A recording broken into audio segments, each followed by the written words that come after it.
When I walked into the conference room, the silence hit me like a slap. Conversation stopped mid-sentence, eyes darted away. I could hear the hum of the air conditioner and the distant clatter of keyboards from the open office beyond the glass. My heart stuttered. Something was wrong. Everyone already knew it. Everyone but me. At the head of the table sat Randy Houston, my boss, VP of Finance, wearing his usual smug expression. He didn't look up. Beside him, Janice from HR gave me a tight smile and gestured to the chair opposite. I sat, slow and cautious, my palms beginning to sweat. "Anna," she began, her voice unnervingly neutral. "We've reviewed the Q4 reconciliation and internal audit flagged a serious discrepancy, $2,700,000, 0 cents in misreported assets." I blinked. "I'm sorry, what?" Randy finally looked up, but not at me. Past me like I was a stain on the carpet. "The documents were signed under your credentials. The reports were filed from your login. This is serious, Anna." I felt my stomach drop. I knew the reports, I'd worked on them, but I hadn't falsified anything. The only time something felt off was that night 2 weeks ago when Randy had called me from the airport, claiming he was rushing to catch a flight and needed me to authorize a bundled upload of reports he had supposedly finalized. "Just a routine push," he'd said. "You know how to navigate our system better than anyone. Just enter it under your login and get it in before midnight." That call now replayed in my mind with a sickening new clarity. I didn't submit anything inaccurate," I said. My voice was shaky, my mouth dry. Janice slid a folder across the table. Inside, hard copies of the quarterly filings, my digital signature, access logs, everything pointed to me. I stared at them, paralyzed. Randy leaned back in his chair and folded his arms. "This isn't personal, Anna, but this mistake is too big to ignore, and the board wants someone held accountable." I turned to him slowly. "You set me up." He shrugged, almost imperceptibly, a twitch of the lips. "You should have been more careful. Always read what you sign." Janice stood up. "You'll be placed on unpaid leave while we proceed with a full investigation. Legal will be in touch." That was it. No hearing, no chance to defend myself, just a polite ushering out of the room, where I'd spent the last 7 years proving myself. I packed my things in a cardboard box like something out of a movie. No one met my eyes. My desk phone had already been disconnected, my email locked. When I reached the elevator, Randy stepped in with me. Alone in the mirrored steel box, he didn't speak until we were halfway down. "Next time, read what you signed, sweetheart," he said, just loud enough for me to hear. Then the doors opened and he walked out without looking back. Outside, the Chicago wind whipped across my face, cold and sharp. I stood there on the sidewalk, blinking against the sting in my eyes. $2,700,000, 0 cents. A scandal I had nothing to do with. A signature I never knowingly gave. A career gone in 20 minutes. And the man responsible was walking back upstairs to his corner office like nothing had happened.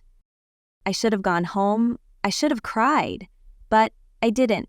I walked 3 blocks to a little diner I used to go to during my first year at the firm, ordered black coffee, pulled out my laptop, and started to remember. Not just what Randy had done, but how, the late-night urgent favors, the rushed emails, the password he'd once asked to borrow because of 2-factor issues, the executive summaries I wrote that he took credit for, the endless reports I double-checked that he presented as his own. I remembered the way he smiled when others complimented him on his team's precision. And I remembered every time I stayed late to fix his messes. I wasn't just fired, I was sacrificed, and I was going to make him regret ever thinking I'd go down quietly. I didn't sleep that night. I sat at my kitchen table with a cold cup of coffee and stared at my laptop screen as if it held the answers to every question unraveling in my head. The feeling of humiliation clung to me like smoke, but under it something darker had begun to stir. Resolve. I wasn't going to let Randy Houston destroy everything I had worked for. And I sure as hell wasn't going to let him get away with it. But before I could do anything, I had to understand exactly how he did it. I knew he was slick, calculated, and not above stepping on anyone to climb a rung higher. But framing me for a multi-million-dollar loss? That required precision, intent, and a paper trail. Somewhere in that system, I knew better than anyone, there had to be traces of what he'd done. First thing in the morning, I called Trevor. He was a systems engineer who used to work under me before transferring to a different department a year ago. Smart, loyal, and someone I'd covered for when he accidentally deleted a month of QA reports. I figured if anyone still trusted me, it would be him. Anna, he answered, surprised. You okay? I heard what they're saying. It's not true, I said. I need your help, and I need you to keep it quiet. A pause. I'm listening. I explained what happened, how Randy had tricked me into authorizing a submission I never fully saw. Trevor, to his credit, didn't ask for more details. He trusted me. I might still have access to the back-end log history. Depends if they haven't wiped the metadata, he said. They probably haven't. Too risky before an official audit. Come to my place. Bring everything. By the afternoon, I was sitting in Trevor's living room with his laptop connected to the firm's secure archive via a VPN he forgot to uninstall. We scoured the logs together, and there it was. A digital fingerprint.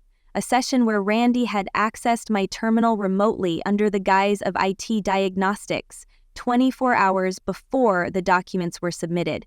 A suspicious PDF upload using my credentials that matched the report submission exactly. He cloned your access profile, Trevor said, eyes narrowing. He spoofed your login and session ID from an external proxy. It's sloppy, but hidden well enough for the surface-level audit not to catch it. Can you export everything? I asked. Logs, access timestamps, IPs? I need a copy. Already on it. I exhaled slowly, a dull throb starting behind my temples. Proof, not just suspicion or circumstantial dots, actual evidence. But that wasn't enough. Even if I cleared my name, Randy would find a way to wriggle out of accountability like he always did. This time, I wanted more than justice. I wanted consequence. I wanted to break him the way he tried to break me. I started researching. Corporate law, whistleblower protections, internal fraud protocols. I spoke to a lawyer named Emily Santos, a no-bullshit former SEC investigator who now worked for a boutique law firm in the city. We met at a cafe 2 days later.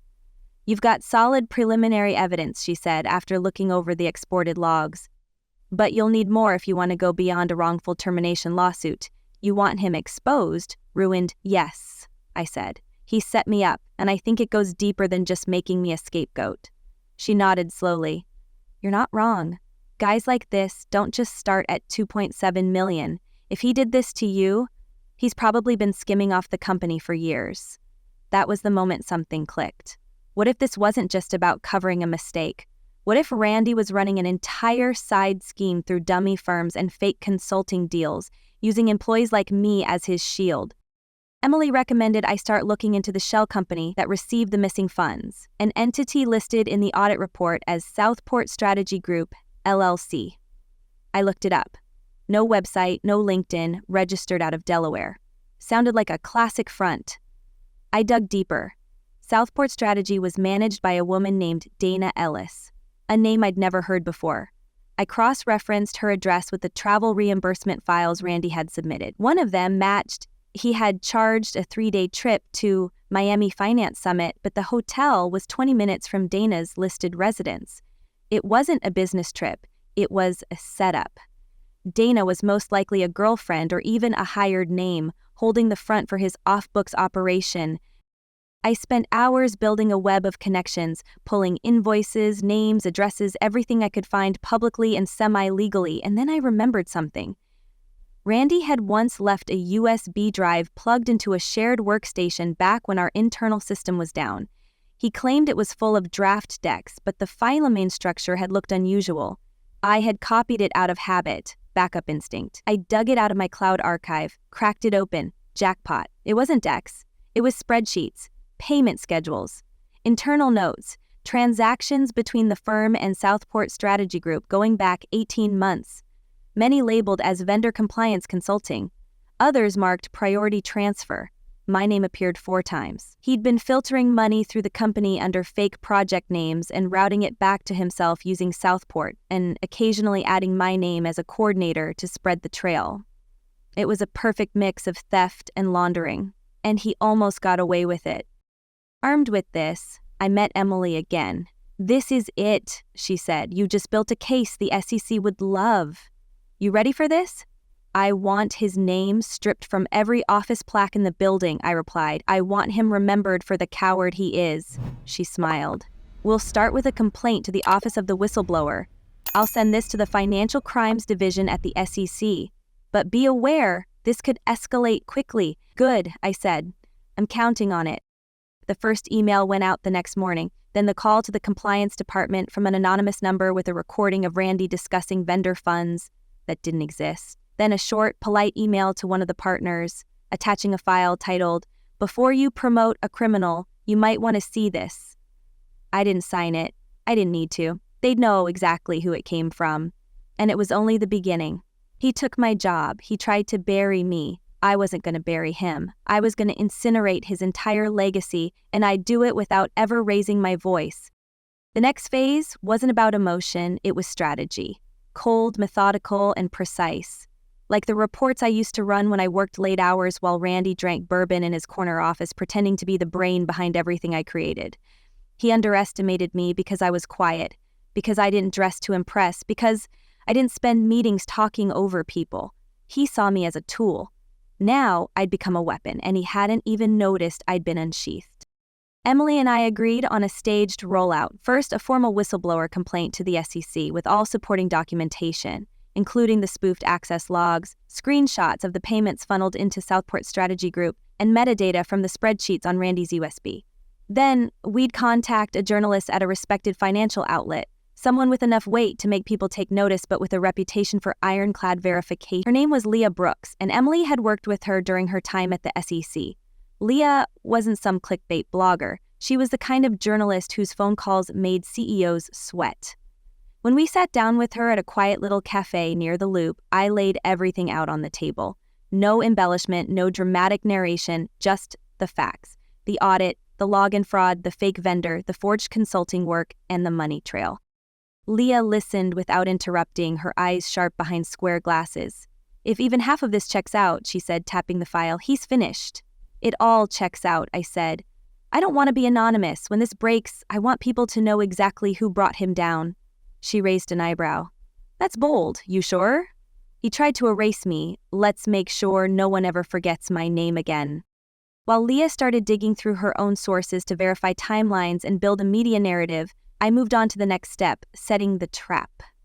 I wasn't just content with legal action or public disgrace. I wanted Randy to know what it felt like to have the rug pulled out from under him without warning. I wanted him to feel the same helpless confusion I felt that day in the conference room when everyone already knew I was being thrown to the wolves. So I created a new identity, fictitious, of course, but entirely convincing. Using a contact from Emily's network, I set up a shell firm out of Nevada, something clean and shiny on the surface, Orion Capital Strategies.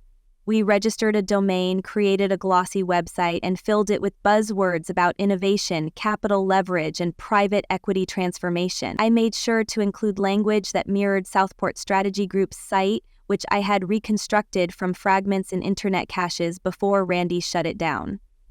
Orion looked like a mirror image of his original con, just shinier. Then I created a digital persona. Rebecca Moore, MBA from Stanford, consultant for firms like Merrill Lynch and Deloitte, now launching a new initiative into venture-backed operational restructuring. Her face was AI-generated, her resume filled with just enough vague but impressive bullet points to look real. Then I made contact. Using a burner number and a business email, I sent an inquiry through LinkedIn to Randy's private consulting address, the one he gave to select clients he thought he could milk without alerting the company's compliance department. I introduced myself as Rebecca, a representative of a European fund looking to expand discreetly into U.S. capital markets, particularly those firms who had connections with regulatory insiders. I made it clear that we were looking for someone who could facilitate transactions with creative discretion, and that we had already heard good things about him from a mutual acquaintance. Men like Randy live for that kind of flattery, the illusion that someone else sees them as the genius they've always believed they are. He replied in under an hour. We scheduled a call. I used voice modulation software to speak as Rebecca, keeping my answers short, vague, and loaded with implications that we were the type of investors who didn't want attention or paperwork. He was hooked. He offered to send over his private fund proposal deck and suggested we meet in person, maybe in New York, maybe even in Zurich. I told him I'd think about it. Then, before we ended the call, I said one last thing. But of course, Mr. Houston, before we move forward, we'll need to conduct our own internal due diligence. I hope that won't be a problem. His voice caught for just a moment. No, of course. Standard procedure. While he scrambled to clean up whatever could be scrubbed, the real avalanche had already begun. The SES had officially opened a preliminary investigation, triggered by the documentation Emily submitted. The firm's internal auditors were suddenly pulled into meetings with outside counsel. Rumors were bubbling up. Meanwhile, Leah's article was being finalized, waiting only for an official quote from the agency. I watched it all unfold from my apartment, sipping tea while news alerts blinked across my screen. Then came the message from Trevor. It was short, one line. Security just escorted Randy out of the building. I didn't respond right away. I let it sit there for a moment, watching the words glow on the screen. I felt no joy, not yet. This was just the first wave. His fall from grace wasn't complete until everyone knew why he fell. Later that afternoon, Leah sent me the final draft of the article. The title was simple: Whistleblower Exposes $2.70 M Fraud at Major Investment Firm. It included screenshots, quotes from sources inside the company, and a breakdown of how a respected executive had orchestrated a fraudulent consulting loop to siphon corporate funds into shell accounts. My name was in the article, my face too, a simple headshot from LinkedIn. She quoted me saying, "I wasn't going to let someone bury me to protect their empire. I didn't burn bridges, I burned the structure that tried to collapse on me." The article went live at 9:03 a.m. the next morning. By 10 o'clock, it was the top story on financial Twitter. By noon, it hit the homepage of 3 major finance media sites. By 3 o'clock p.m., Randy Houston's name was trending nationwide. And by 4:15, I received a voicemail from an unknown number, a woman's voice, shaking. "Anna, this is Melinda. I'm Randy's wife. I don't know how to say this, but thank you. I've suspected something for a long time. I just never had the proof. You gave me the proof. You saved me." I replayed that message twice before deleting it, not because I didn't care, but because I wasn't done yet. The man who tried to destroy me had only begun to feel the consequences. He lost his job, his marriage, and his reputation. Now it was time for him to lose the one thing he cared about more than all of that combined, his money. And I was going to be the one to take it from him. Not through courts, not through lawyers. I was going to take it piece by piece, quietly, until there was nothing left to count. I knew Randy wouldn't go down without trying to claw his way back. Men like him never think they've lost until someone physically takes the pen out of their hand and burns their playbook in front of them. And even then, they'll swear it was temporary, a misunderstanding, a minor setback. So while the public implosion was underway, I worked on what mattered more, making sure he couldn't rebuild. Destroying a reputation is one thing. Destroying a foundation, his resources, his assets, his access to power, that was real revenge. That was permanent. While Randy scrambled to hire crisis managers and send out carefully worded non-denial press releases, I began dissecting every shell company connected to Southport Strategy Group. Using the documents I'd recovered from his USB and digital traces from my Rebecca Moore catfish operation, I tracked down 5 other entities, all registered in different states: Nevada, Wyoming, Delaware, New Mexico, and Florida. Each one was thinly veiled, each one tied to accounts that linked back to a single financial institution, a boutique private bank headquartered in Miami with offshore extensions in the Cayman Islands. I flew to Miami, not as Anna Meyer's whistleblower. I flew as Jordan Blake, a representative of Orion Capital Strategies, with an interest in exploring portfolio diversification opportunities. Dressed in a tailored navy suit, hair slicked back, makeup cool and professional, I walked into the sleek, glass-walled lobby of the bank where Randy's assets were buried and requested a meeting. I knew from Emily's legal research that unless an account was frozen by court order, the bank would be discreet to the point of amoral. But they were also greedy, and when I hinted that my firm might be transferring a significant package of funds in the coming quarter, I got the meeting. The man who sat across from me, slicked hair, heavy watch, European shoes, was the kind of guy who sold secrets without blinking. I presented fake credentials, talked about our interest in identifying competitors in the M&A space, and slowly, carefully, let him slip. We're aware of several entities in your system that could be considered high risk in terms of exposure, I said, passing across a printed list with the names of Randy's shells embedded within a longer set of decoys. We're conducting reputational analysis before moving forward. He nodded, scanning the paper. When his eyes paused twice, I knew exactly which ones were real. And when he casually mentioned that these types of entities tend to consolidate under a single fiduciary, I knew I had him. I thanked him, took a few business cards, and flew back the same night. From there, it was surgical. I provided the SEC with the SEC with the updated list of accounts, the entity names, and a timeline showing movement of funds between each over the past 6 months.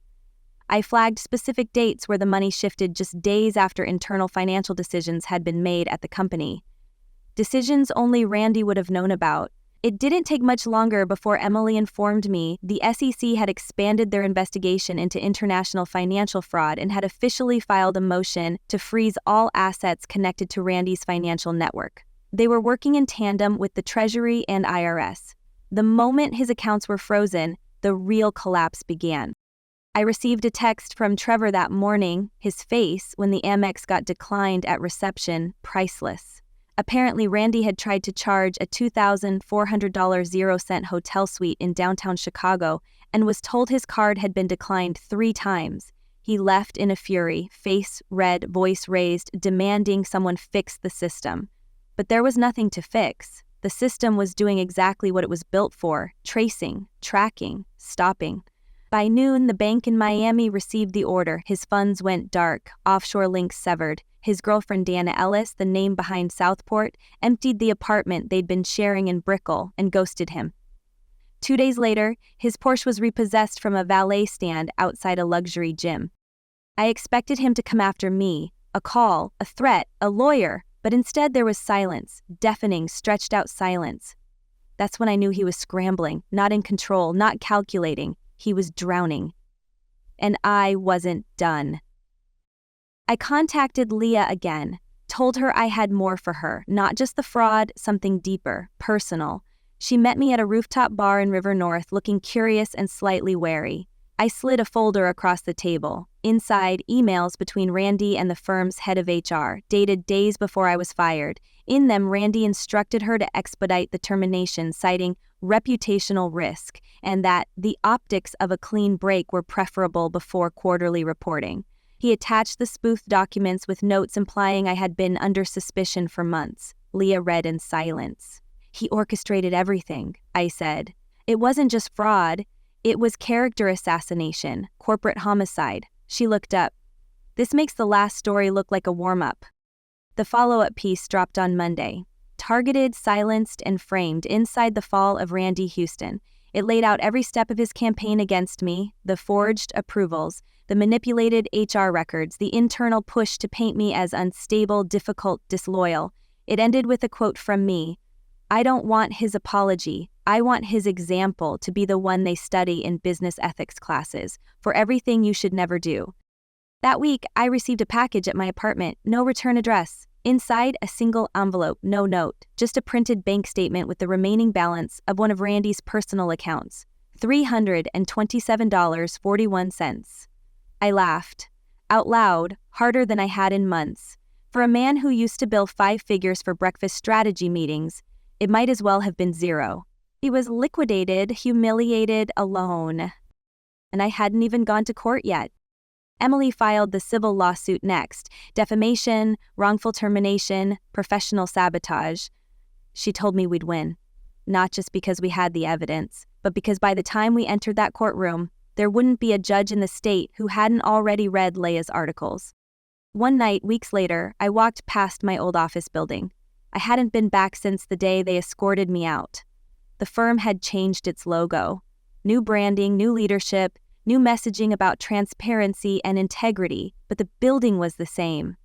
I stood across the street and watched the lights glow behind the tinted glass. Somewhere up there was the conference room, where they decided to destroy me. Somewhere up there, Randy Houston once believed he was untouchable. Now his name was blacklisted from every major firm in the Midwest. And I was just getting started. There's a moment in every act of revenge where the tables fully turn, where the predator realizes he's become the prey. For Randy, that moment came at precisely 8:12 a.m. morning on a Thursday morning, 3 weeks after his accounts had been frozen and 5 days before our court hearing. I know the time because that's when the federal agents knocked on his door. He was renting a 2-bedroom unit in a generic glass condo downtown, nothing like the riverfront penthouse he used to brag about. It took them less than 90 seconds to secure the premises. His new place was smaller, humbler, and, from what I heard, mostly empty. No framed awards, no photos. Just a man who had once defined himself by status, now reduced to scanning the peephole through trembling fingers. I didn't see it happen in person. I didn't need to.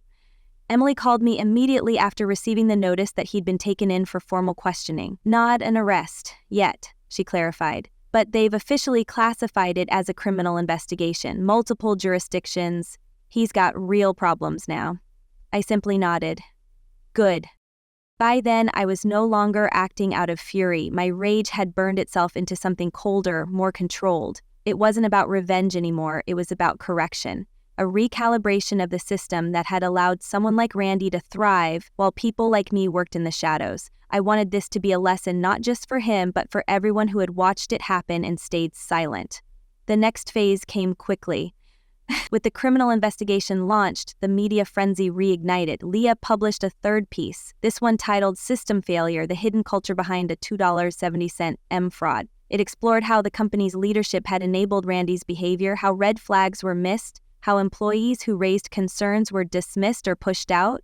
She quoted former coworkers, anonymous executives, and even a retired partner who admitted he'd suspected Randy of creative accounting for years, but had chosen to trust his numbers.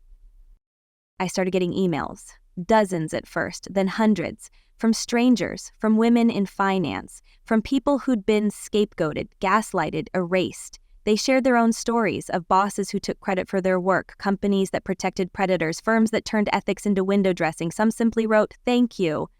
Others asked if I would mentor them, speak at their conferences, consult on corporate reform initiatives. I responded to every single one.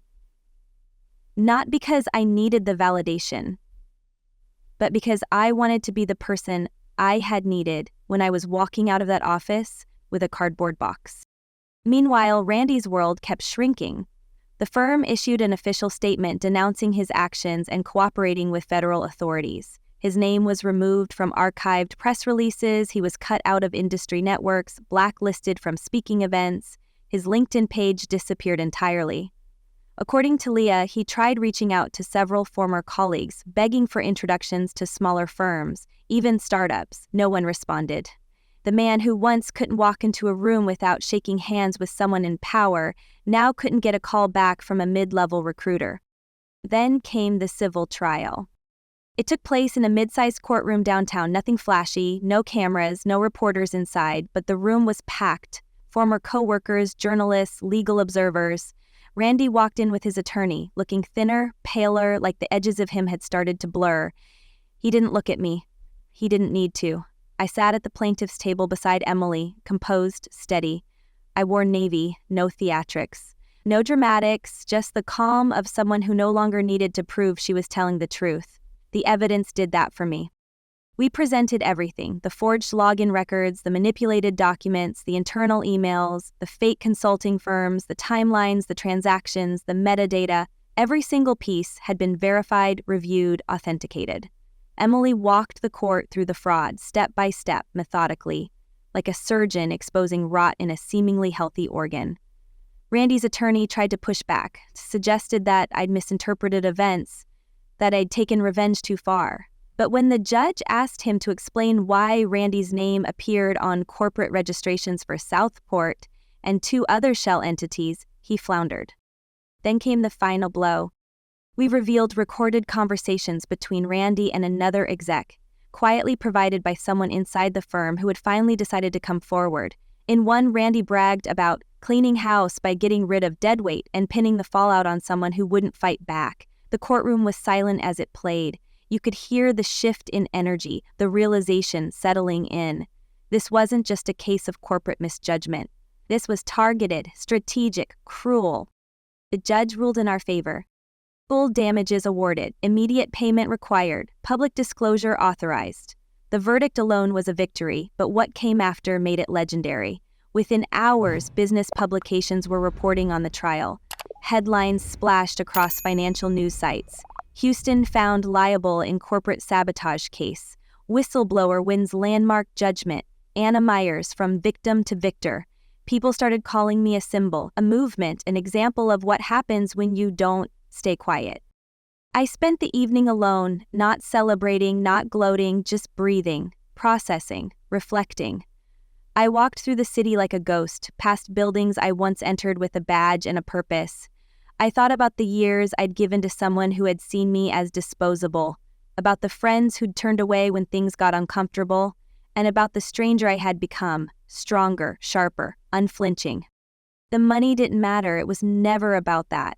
What mattered was that I'd taken back what was mine, my voice, my dignity, my narrative. I hadn't just survived the fire, I'd controlled the burn.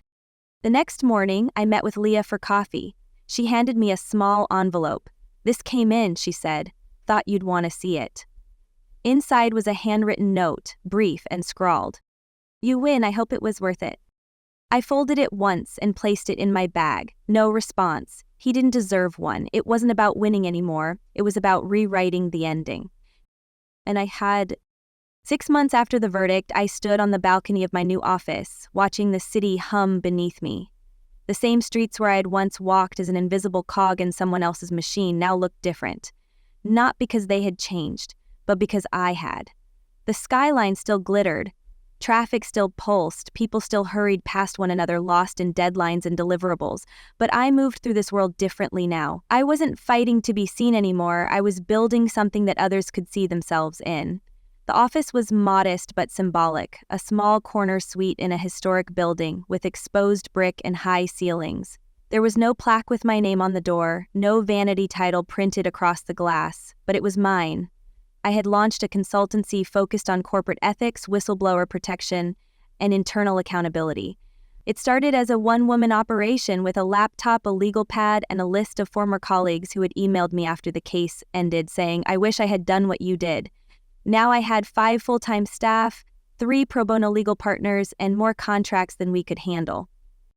We weren't just catching fraud, we were preventing it. We trained companies on how to build cultures of transparency instead of fear, how to structure reporting systems that didn't punish people for telling the truth. I'd been asked to speak at conferences I used to watch from the back of the room. Universities invited me to guest lecture on business ethics. Some of the same firms that once ignored my resume were now asking if I could consult for them. I said yes to some, no to others. The power wasn't in the acceptance, it was in the choice. Randy, on the other hand, had become a cautionary tale, not just because of the scandal, but because of what he represented. A dying breed of leader who succeeded by manipulation and survived by intimidation. His name came up often in conversations I wasn't even part of. I'd get forwarded screenshots from friends, snippets of Slack threads or Reddit forums where someone would write, "Don't be a Randy." He'd become shorthand for corruption wrapped in a suit. Last I heard, he was living in a small rented apartment in Phoenix, trying to launch some half-baked cryptocurrency startup that no one was investing in. His LinkedIn was gone. His network had turned to ghosts. His former peers moved on without him. There were no second acts for men like that, no redemption arcs. Just silence. I never reached out to him again, never answered the 3 voicemails he left in the weeks after the trial, messages that went from defensive to desperate to bitter. One of them I listened to exactly once. "You think you won," he said, voice frayed. "They'll forget your name in a year, but I'll still be here. You didn't beat me, you just embarrassed yourself." I deleted it without blinking. He still didn't understand. This was never about a name on a news site or a victory in court. It was about shifting the balance, making sure that even if people forgot me, they remembered what I did. One day, I received an invitation to attend an executive roundtable hosted by a global private equity firm.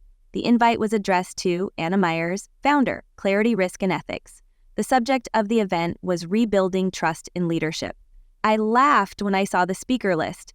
3 of the names had once openly dismissed me in boardrooms, rolling their eyes when I asked questions that made them uncomfortable. Now they were pitching themselves as advocates for change. I decided to go. Not out of spite, just curiosity. I walked into the event wearing a dark green blazer and simple heels, no statement jewelry, no need to announce my presence. They recognized me anyway. A few tried to smile, offer awkward greetings. I nodded politely, accepted the catered coffee, and took my seat. When the moderator introduced me and asked what I thought companies got wrong about leadership in crisis, I didn't talk about Randy. I talked about silence, about how cultures of fear weren't born, they were cultivated, about how good people became complicit when they convinced themselves speaking up would cost too much. I didn't name names, I didn't have to. By the time I finished, the room was quiet, eyes lowered, some nodding slowly as if seeing something for the first time. After the session, one of the executives approached me. She was new to the role, a rising star known for her sharpness. "I watched your trial," she said, "studied it in law school. You didn't just win, you rewrote the manual." I thanked her. We exchanged cards. Later, she'd refer a dozen clients to my firm.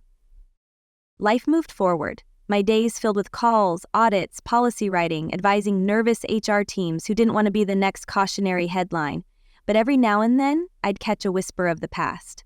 A news brief about another executive under investigation, a podcast episode dissecting our case, a college student sending a message asking how to stay strong when their company retaliated for raising concerns. I always answered, because I knew what it felt like to stand at the edge of everything you've built and feel it crumble beneath you.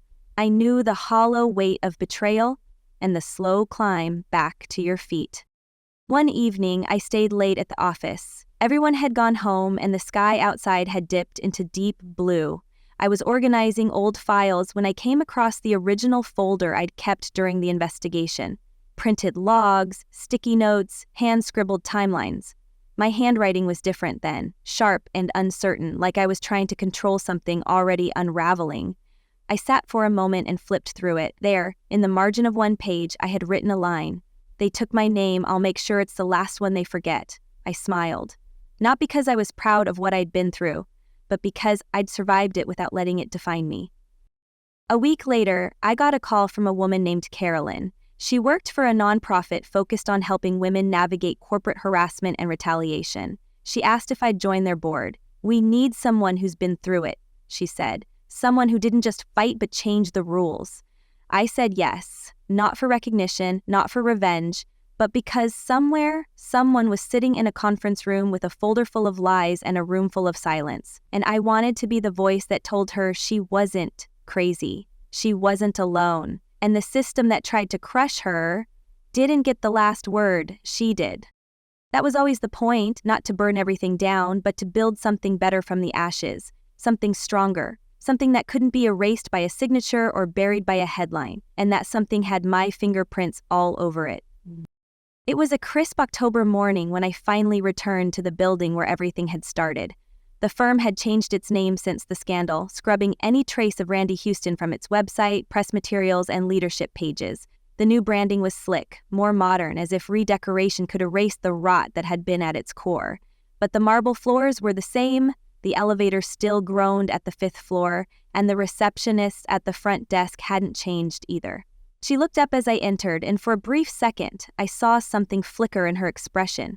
Recognition, maybe, or disbelief. I just gave her a polite nod and kept walking. I wasn't there for revenge, not anymore.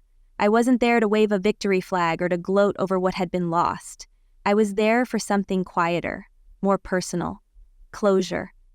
The boardroom where they'd blindsided me was now a lounge. The long conference table had been replaced with modular furniture and collaboration corners. Glass whiteboards and artificial plants softened the edges, as if a different interior could somehow cleanse what had once taken place within those walls. I stood there for a while, letting the silence settle around me. It didn't feel like a battlefield anymore. It felt like a museum, echoes of something that mattered once, but didn't anymore.